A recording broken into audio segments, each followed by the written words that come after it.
নমস্কার বন্ধুরা, তোজোস মমস কিচেনে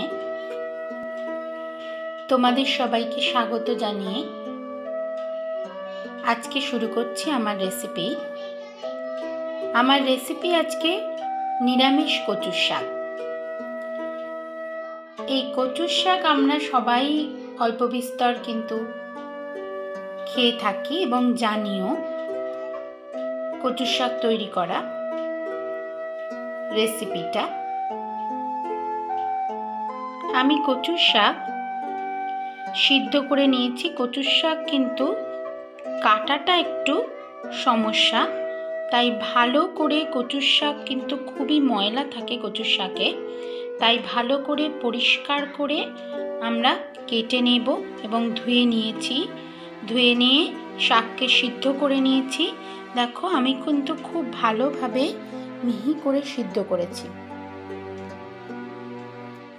এবং এই সিদ্ধ করার পরে যা যা উপকরণ লাগছে সেগুলো হলো, দেখো আমি ছোলাও আগের দিন ভিজিয়ে নিয়েছি, ভিজিয়ে সিদ্ধ করে নিয়েছি একটু। এছাড়াও লাগছে নুন, চিনি, হলুদ, আর আমি এটাতে কোড়া নারকেল ব্যবহার করব। যেহেতু এটা নিরামিষ কচুর শাক, তাই জন্য কিন্তু নারকেল দিলে খুবই ভালো লাগে, টেস্টটা আর একটু বেড়ে যায়। আর ফোড়নের জন্য আমি তেজপাতা, শুকনো লঙ্কা, গোটা জিরে ইউজ করব। এছাড়াও রয়েছে স্বাদ মতো, যে যার মতো ঝাল খাও সেরকমভাবে লঙ্কা ব্যবহার করবে। আর আমি শেষে দেব একটু ভাজা মশলা। কচু শাকে কিন্তু খুব একটা বেশি উপকরণ লাগে না, এর নিজস্ব টেস্টই আছে। তাহলে বন্ধুরা, শুরু করছি আমি নিরামিষ কচুর শাক। দেখো বন্ধুরা, আমি প্যানে দিয়ে দিয়েছি সর্ষের তেল। রান্নাটা কিন্তু সর্ষের তেলেই হবে, একটু বেশি করে সর্ষের তেল দিতে হবে। দিয়ে যার যেরকম কচুর শাকের পরিমাণ থাকবে সেই অনুযায়ী একটু সর্ষের তেলটা বেশি দেবে। দিয়ে কড়াইটা আমার দেখো গরম হয়ে আসছে। এবার আমি জিরে, তেজপাতা, শুকনো লঙ্কা ফোড়ন দেব।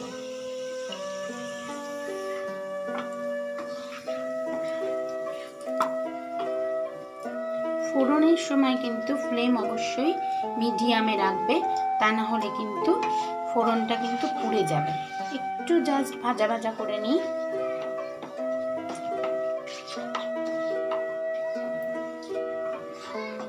ফোড়ন পুড়ে গেলে কিন্তু আবার তিতা লাগতে পারে, সেই জন্য সবসময় গরম হয়ে গেলেই কিন্তু ফ্লেমটা মিডিয়াম করে দেবে। এবার আমি দিয়ে দেব আমার সিদ্ধ করা ছোলাগুলো। একটু লবণ দিয়ে দেবো যাতে না ফোটে। এটা একটু ভাজা ভাজা করে নেব। দেখো, একটু লবণও দিয়ে দেবো, লবণ আর হলুদ, সামান্য হলুদ গুঁড়ো দিয়ে দেবো। এটা জাস্ট একটুখানি ভাজা হয়ে গেলেই আমি এবারে দিয়ে দেবো আমার সিদ্ধ কচুর শাকটা। দেখো, সিদ্ধ করা কচুর শাকটার মধ্যে ঢেলে দিচ্ছি।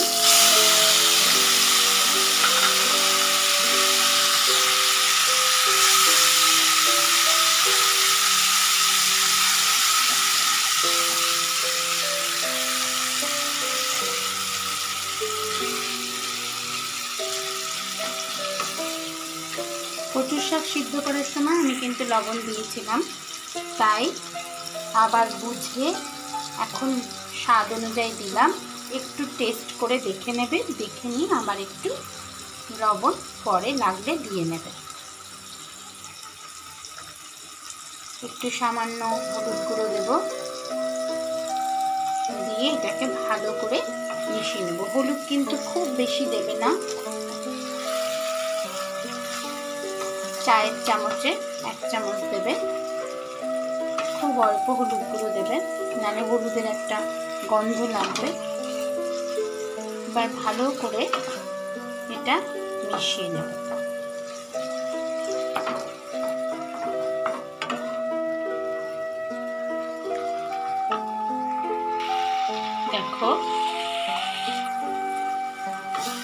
শাকে সব রকম নুন হলুদটা মিশে গেছে। এখন কিন্তু আমার একটু ফ্লেমটা বাড়ানো আছে। প্রথম দিকে ফ্লেমটা একটু বাড়িয়ে দিয়ে ভালো করে কষতে হবে। একটু মরে আসলে এই যেইটুকুনি গায়ে জল লেগে থাকে সেই জলটুকুনি মরে আসলেই কিন্তু আমরা একদম লো ফ্লেমে দিয়ে দেবো। এই পর্যায়ে আমি দেব চিনিটা। যেহেতু এটা নিরামিষ কচুর শাক সেই জন্য কিন্তু মিষ্টিটা একটু বেশি দিতে হবে।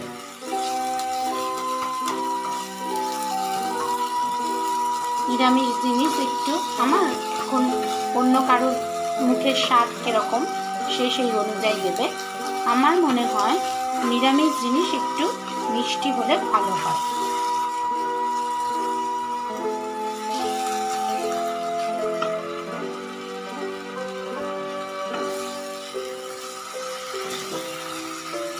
আমরা কেউ বাড়িতে আসলে নিরামিষ খেলে ভাবি কি রান্না করে দেব, কিন্তু যদি এই কচুর শাক, যদিও এর কাটাটাই একটু সমস্যা, কিন্তু যদি কাটা যায়, কেটে গোছানো থাকে, সিদ্ধ করা, তাহলে কিন্তু আমরা সহজেই এই রান্নাটা করে দিতে পারব।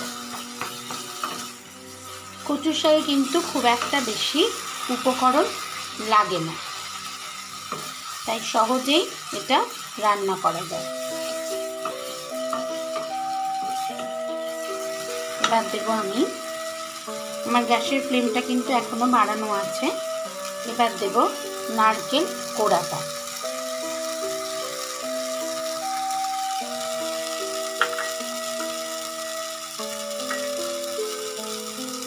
নারকেল কোড়াটার সাথে সাথে ভালো করে মিশতে হবে।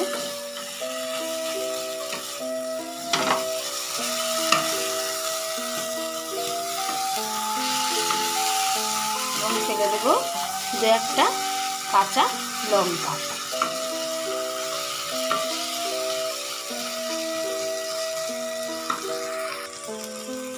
দেখো আমি এবার কাঁচা লঙ্কা দিয়ে দেবো।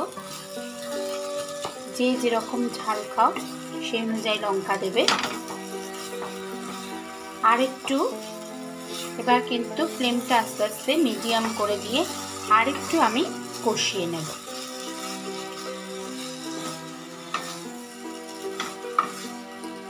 যাতে নারকেলটা এর সাথে একটু ভালো করে মিশে যায়, কাঁচা কাঁচা না থাকে।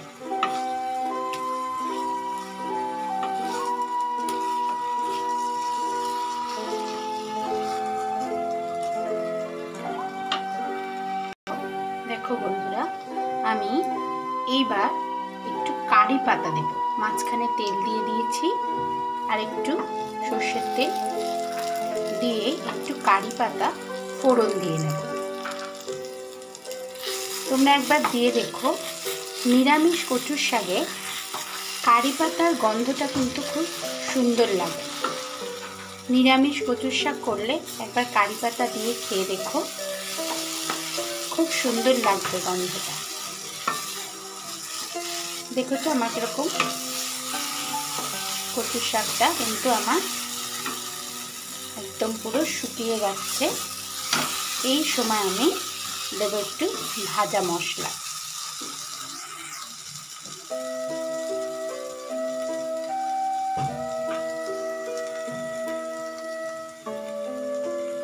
হাফ টিস্পুন ভাজা মশলা দেব। এটা আমার জিরে, ধনে, শুকনো লঙ্কা দিয়ে গুঁড়ো করা। শুকনো খোলায় এটা আমি গুঁড়ো করে নিয়েছি ভেজে। এইটা দিয়ে ভালো করে মিশিয়ে আমি গ্যাসটা বন্ধ করে ঢেকে দেব। একটু সময় ঢাকা থাকলে তারপরে আমি সার্ভ করছি। এরপর তোমাদের আমি সার্ভ করে দেখাচ্ছি। দেখো আমি এটা একটু গ্যাসের ফ্লেমটা কিন্তু আমি বন্ধ করে দিয়েছি। মিনিট 5 আমি ঢেকে দিচ্ছি। ঢেকে দিয়ে তারপরে সার্ভ করে দেখাচ্ছি। দেখো বন্ধুরা, নিরামিষ কচুর শাক রেডি টু সার্ভ তৈরি হয়ে গেছে আমার। গরম গরম ভাতের সাথে এই নিরামিষ রান্নাটি কিন্তু খুবই সুন্দর লাগে খেতে। তোমরা একবার বানিয়ে দেখো, কেমন লাগলো আমাকে বলো। ভালো লাগলে লাইক এবং শেয়ার করো, আর আমার চ্যানেলটিকে সাবস্ক্রাইব করো, তাহলে আমি নতুন নতুন যে রেসিপি দেব সেটা তোমাদের কাছে চলে যাবে। আজকে এই পর্যন্তই। নমস্কার।